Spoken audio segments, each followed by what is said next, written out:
रोहित रोहित रोहित, ये क्या कर रहे हो रोहित। जिस भाई ने तुम्हारा इतना इंतजार किया, जिस भाई ने तुम्हारे लिए क्या कुछ नहीं किया भाई, तुम्हारी याद में, तुम्हारे इंतजार में ना जाने उसने कितने ही आंसू बहाए, आज उसी ही भाई को तुम इतना हर्ट कर रहे हो। जी हाँ, कहानी की शुरुआत होती है वहीं से जहाँ पर कहानी रुकी थी कि किस तरह से अरमान आकर सीधे से अपने भाई के कदमों में गिर जाता है, ये कहते हुए कि मुझे माफ कर दे, मुझसे बात कर, अगर मैंने तुझे पहले ही बताया होता रूही और अपने रिश्ते के बारे में तो तेरी खुशियाँ चूर चूर हो जाती, तेरा दिल टूट जाता जिसे तू अभी अभी चाहने लगा था। जी हाँ, जो दिल अभी अभी रूही को चाहने लगा था अब वो टूट जाता, इसीलिए मैंने नहीं बताया। मैं नहीं चाहता था कि घर वालों की खुशियाँ तेरी खुशियाँ खत्म हो या बर्बाद हो। जिस पर रोहित भी जवाब दे ही देता है अरमान को, ये कहते हुए कि खुशी सच्चाई से मिलती है, ना कि झूठ से मिलती है, और झूठी खुशी से किसी का भी भला नहीं होता। इतनी सी बात आपके समझ में नहीं आई, ऐसा मत कहिए, आपने बस ड्रामा किया है ताकि आपको सबका प्यार मिल सके, ताकि आप सबके आंखों में बड़े हो सके, महान हो सके। जी हाँ, और इतना कुछ कहने के बावजूद जब अरमान बार बार रोहित को अपनी गवाही देने लगता है, तब रोहित सबसे बड़ा लफ्ज़ कह देता है कि गलत तो मैं हूँ, क्योंकि मैंने एक ऐसे इंसान के लिए अपने परिवार को छोड़ा जो अपना सगा है भी नहीं है। और दादी सास सही कहती है कि आप तो पराये हो, आप मेरे सौतेले भाई हो। भाई, इतना बड़ा लफ्ज़ रोहित के मुंह से सुनने के बाद अरमान की बोलती ऐसी चुप हो जाती है कि पूछो मत। वैसे इस दौरान अभीरा रोहित से बात करने के लिए सामने आने ही वाली होती है, पर अरमान उसका हाथ पकड़कर उसे रोक देता है। जी हाँ, अरमान अभीरा का हाथ पकड़कर रोक देता है तो रोहित के सामने अब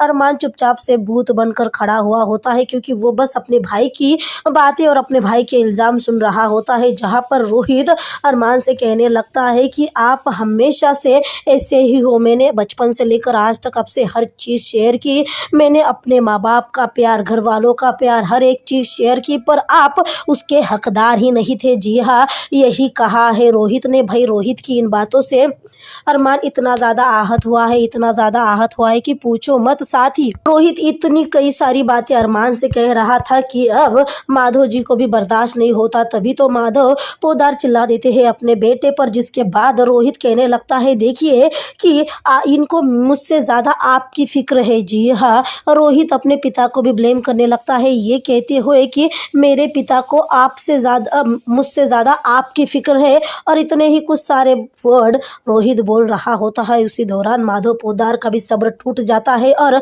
माधव पोद्दार रोहित पर हाथ उठाने के लिए सामने आ जाते हैं, ये कहते हुए खबरदार बदतमीज, ये कहते हुए सामने आते हैं, पर रोहित पर वो हाथ उठाए इससे पहले दादी साहब माधव पोद्दार का हाथ पकड़ लेती है, ये कहते हुए कि खबरदार अगर हमने हमारे पोते को छूने की कोशिश भी की तो तुम अपने झूठे प्यार के लिए, अपने प्यार के लिए तुम हमारे घर के चिराग पर उंगली उठा रहे हो, हम हमारे घर के चिराग पर हाथ उठा रहे हो, ये हम कभी भी बर्दाश्त नहीं करेंगे। जिसके बाद रोहित कहता है कि दादी साहब कोई फ़र्क नहीं पड़ता है, अब तो यही सही होगा कि मैं यहाँ से चले जाऊँ, और मैं यहाँ से चला जाऊँगा।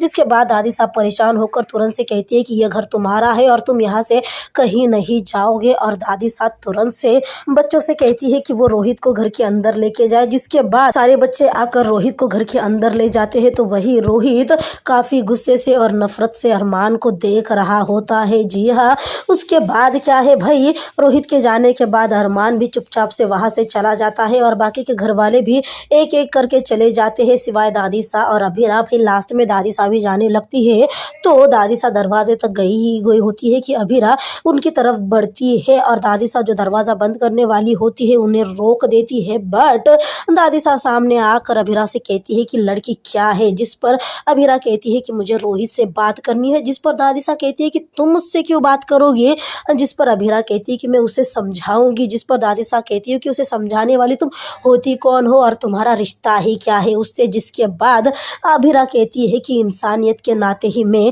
उसे समझाना चाहती हूँ। जिस पर दादी सा कहती है कि तुमने तो कहा था कि तुम इस घर की दहलीज नहीं लागोगी, फिर तुम्हें कहीं ऐसा तो नहीं है कि फिर से इस घर के शानो शौकत का और फिर से ऐशो आराम का चस्का लगने वाला है और इसीलिए तुम घर के अंदर आने चाहती हो। जिस पर दादी अभीरा दादीसा को जवाब देती है, ये कहते हो कि जिसके पास दुनिया की सबसे अनमोल चीज़ हो, उसके बाद उस इंसान को ये सारी चीज़ें मामूली लगती है और इतनी सी चीज़ों के लिए मैं आपसे आर्ग्यू नहीं करूँगी। वैसे अभीरा ने जो बात की कि दुनिया की सबसे अनमोल चीज़, उसके बाद दादीसा थोड़ी-सी शॉक होकर पूछ लेती है कि कौन-सी अनमोल चीज़, जिस पर अभीरा कहती है अरमान का प्यार। जी हाँ, अभीरा के लिए दुनिया का सबसे कीमती चीज़ है अरमान का प्यार। और अभीरा दादीसा से कहने लगती है कि मुझे अरमान का प्यार मिला है और आज आप कहीं ना कहीं टूटते हुए रिश्ते को बचाने की कोशिश कर सकती है। जिस पर अभीरा कहती है कि मैं बस एक कोशिश करना चाहती हूँ क्योंकि अरमान अपने भाई से बहुत ज़्यादा प्यार करता है।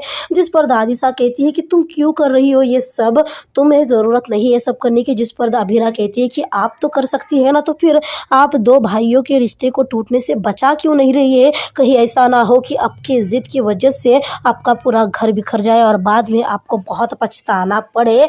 और उसके बाद दादीसा इस बारे में कोई बात नहीं करती, अभीरा से चली जाती है। तो वही हम लोग अरमान को देख पाते हैं जो अपने कमरे में बैठकर रो रहा होता है। जी हाँ, अरमान धाए धाए कर कर रो रहा होता है। जिसके बाद अभीरा आती है। उसके बाद अरमान अभीरा से कहने लगता है कि सॉरी, तुमने मुझसे बार बार कहा था कि मैं रोहित के पास नहीं जाऊँ, पर मैंने मानी नहीं और मैं रोहित के पास गया और देखा उसने क्या कुछ कह दिया। वो मुझसे नफरत करता है, मेरा भाई मुझसे नफरत करता है। जिस पर अभीरा अरमान को समझाते हुए कहने लगती है कि तुमसे वो नफरत नहीं करता है, वो बस तुमसे नाराज़ है, तुमसे गुस्सा है। जब मुझे भी सच्चाई पता चली थी तब मेरे भी मन में कई किलो का गुस्सा आकर बैठा था, पर मेरे दिल में तुम्हारे लिए नफरत थोड़ी सी भी नहीं थी। जिस पर अरमान अभीरा के कंधे पर सिर रख कर रोने लगता है। जी हाँ, कंधे पर सिर रख कर रोने लगता है, ये कहते हुए कि मैं दुनिया में सबसे ज़्यादा प्यार अपने परिवार से करता हूँ और अगर मैं अपने परिवार से दूर हुआ तो मैं मर जाऊँगा। जी हाँ, अरमान यही कहता है अभीरा को। और कहीं ना कहीं अरमान के ये लफ्ज़ सुनने के बाद अभीरा को भी तकलीफ़ होती है। अभीरा तुरंत से अपना रुमाल लेकर अरमान के आंसू पोंछती है और अरमान को समझाती है कि उसे थोड़ा सा वक्त दो, वो जैसे उसे वक्त मिलेगा वो खुद को संभाल लेगा, वो खुद को समझा लेगा। जी हाँ, तो वही दादीसा अपने कमरे में काफ़ी ज़्यादा परेशान है। तो यही हम लोग देख पाते हैं कि किस तरह से दादीसा अपने कमरे में परेशान है इस बात को लेकर कि वो अब अपने पोते को खोना नहीं चाहती है, वो रोहित को कहीं नहीं जाने देगी। और दादीसा यहाँ से वहाँ चक्कर लगा रही होती है कि उसी दौरान काजल कहती है कि हमें रोहित को यहाँ रुकने की ठोस वजह देनी होती है। और काजल की ये बात सुनने के बाद दादीसा कहती है कि ऐसी कौन सी वजह देंगे हम उसे यहाँ रुकने की। और काजल सजेस्ट करती है कि क्यों ना हम रूही को वापस लेके आए, क्योंकि रूही अभी भी रोहित की पत्नी है। वैसे ये सारी बातें हो ही रही होती है कि उसी दौरान वहाँ पर माधव पोद्दार आ जाते हैं, ये कहते हुए कि तुम पागल हो, तुम कहे भी क्या रहे हो, तुम्हें समझ भी आ रहा है। जी हाँ, यही कहते हैं माधव पोद्दार, क्योंकि माधव पोद्दार का कहना है कि रोहित और रूही का रिश्ता भले ही आज बरकरार हो, पर रूही के यहाँ आ जाने से सबको तकलीफ ही होगी। जी हाँ, और रोहित रूही से नाराज़ भी है, गुस्से में भी है। और इस तरह से अगर रूही बीच में आ जाती है यानी घर पर वापस आ जाती है तो अरमान अभीरा का रिश्ता भी टूट सकता है। भाई, अरमान अभीरा का नाम सुनते ही दादीसा इतना बौखला जाती है, इतना बौखला जाती है कि माधव पोद्दार पर चिल्लाने लगती है इस बात को लेकर कि जब देखो तब अरमान अभीरा, अरमान अभीरा, अरमान अभीरा।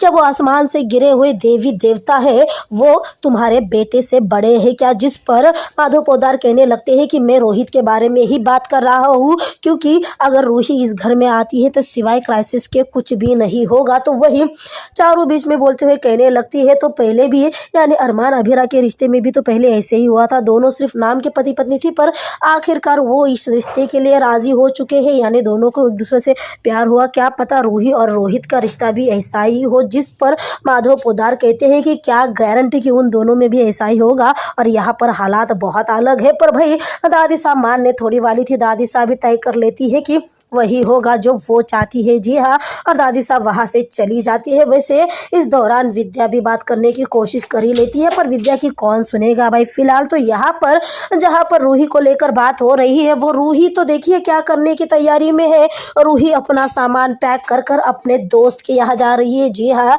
रूही इन सब चीज़ों से यानी रोहित, माधव पोद्दार यहाँ हो या पोद्दार फैमिली हो, इन सब से दूर जाना चाहती है और इसमें उसे तो रोकने की कोशिश कर रही है सुरेखा सुवर्णा। पर मनीष गोयनका ने पूरी परमिशन दे चुकी है। जी हाँ, मनीष गोयनका ने पूरी तरह से रूही को परमिशन दे दी है इस बात को लेकर कि वो जा सकती है, बट उसकी बहुत याद आएगी मनीष गोयनका को। जी हाँ, और रूही अपने बीनानू के गले लगकर जाने लगती है कि उसी दौरान वो देखती है, मतलब वो दरवाजे की तरफ गई ही थी कि सामने उनकी दादी सास थी, यानी दादी सास थी कावेरी पोद्दार थी, जिसे देखने के बाद रूही को काफ़ी झटका लगता है। तो वही रूही को अपने बैग के साथ देखकर कावेरी पोद्दार के चेहरे पर मुस्कान आती है इस बात को लेकर कि चलो बहू, मैं तुम्हें लेने आई हूँ। जी हाँ, कावेरी पोद्दार को लगता है कि रूही घर जाने की तैयारी कर रही है, क्योंकि अभी अभी माधव पोद्दार ने घर पर कहा था कि अगर रूही घर आना चाहती है, यानी रूही को जो मंगलसूत्र दादी सा ने दिया था, उस मंगलसूत्र को लेकर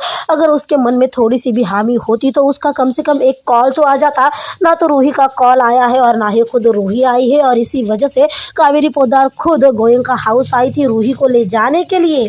कावेरी पोद्दार रूही को अपने सामान को देख के ही काफ़ी खुश होती है और कहती है चलो बहू, हम तुम्हें ले जाने के लिए आए हैं। जिसे सुनने के बाद रूही को तो झटका लगता ही लगता है भाई, साथ ही सुरेखा, सुवर्णा और मनीष गोयनका को भी काफ़ी बड़ा झटका लगता है, क्योंकि फ़िलहाल वो इस हालत में नहीं है कि वो रूही को वापस अपने ससुराल भेज सके। पर इस तरह से कावेरी पोद्दार का कहना कि चलो बहू, हम तुम्हें ले जाने के लिए आए हैं, भाई इसके बाद क्या करेंगे ये तो हम लोगों को आगे चलकर ही पता चलेगा। जी हाँ, क्योंकि रूही अपना क्या फैसला लेगी हम लोगों को आगे चलकर ही पता चलने वाला है। तो वही हम लोग देख पाते हैं कि यहाँ पर पोद्दार हाउस में रोहित क्या कर रहा है। रोहित छुपते छुपाते हुए जाने की कोशिश कर रहा है। जी हाँ, रोहित एक बार फिर से घर से भागने की कोशिश कर रहा है, पर रोहित गेट तक जाए इससे पहले अभीरा उसे रोक लेती है, ये कहते हुए कि एक ही गलती कितनी बार करेगा रोहित। जी हाँ, यही कहती है अभीरा, और अभीरा रोहित से बात करने लगती है इस बारे में कि रोहित इस तरह से घर से नहीं जा सकता, क्योंकि पिछली बार जब वो गया था तो घर वालों का क्या हाल हुआ था ये वो जानता भी नहीं है, पूरे घर वालों की जान निकल गई थी। वैसे रोहित को ये सुनने के बाद झटका लगता है, बट अगले ही पल वो कहता है कि भले ही जान निकल गई हो, पर सबने जीना सीख ही लिया था ना, इस बार भी सीख ही लेंगे। जिस पर अभीरा अब रोहित पर गुस्सा हो जाती है, ये कहते हुए कि तुम्हें जाना है तो जाओ, पर इस बार घर की जो बर्बादी होगी इसके लिए सिर्फ और सिर्फ तुम जिम्मेदार होगे। जिस पर रोहित अपने भाभी से कहता है कि भाभी, मैं आपसे नाराज नहीं हूँ, हालांकि हम दोनों के साथ गुस्सा गलत हुआ है, दोनों के साथ धोखा हुआ है, हम दोनों भी एक ही नाव में एक ही कश्ती में सवार है, पर भाई अभीरा का तो कर्तव्य बनता है कि वो रोहित को समझाए कि वो घर से ना जाए, और यकीनन इस बार अभीरा कामयाब होने वाली है और रोहित अपने कदम रोक लेने वाला है, क्योंकि रूही की जो एंट्री होने वाली है, जी हाँ, मिस्टर रोहित पोद्दार की वाइफी वापस आने वाली है। जी हाँ, जिसे देखने के बाद ही रोहित कहने वाला है वेलकम बैक वाइफी, यानी ये बात तो साफ साफ है कि रोहित के लिए जो वजह दादी सा ढूंढ रही है वो वजह सिर्फ और सिर्फ रूही ही है। रूही एक ऐसी कड़ी है, एक ऐसा जरिया है जिसके जरिए दादी सा रोहित को अपने घर में वापस से रोक सकती है, और इसीलिए दादी सा ने भी ठान लिया है कि चाहे जो करना हो वो करेंगी, किस्मत की लकीरों को बदलना होगा तो वो बदल देगी। तो रूही क्या बात है, या क्या रूही की क्या मिजाज है, वो अपने पोते के लिए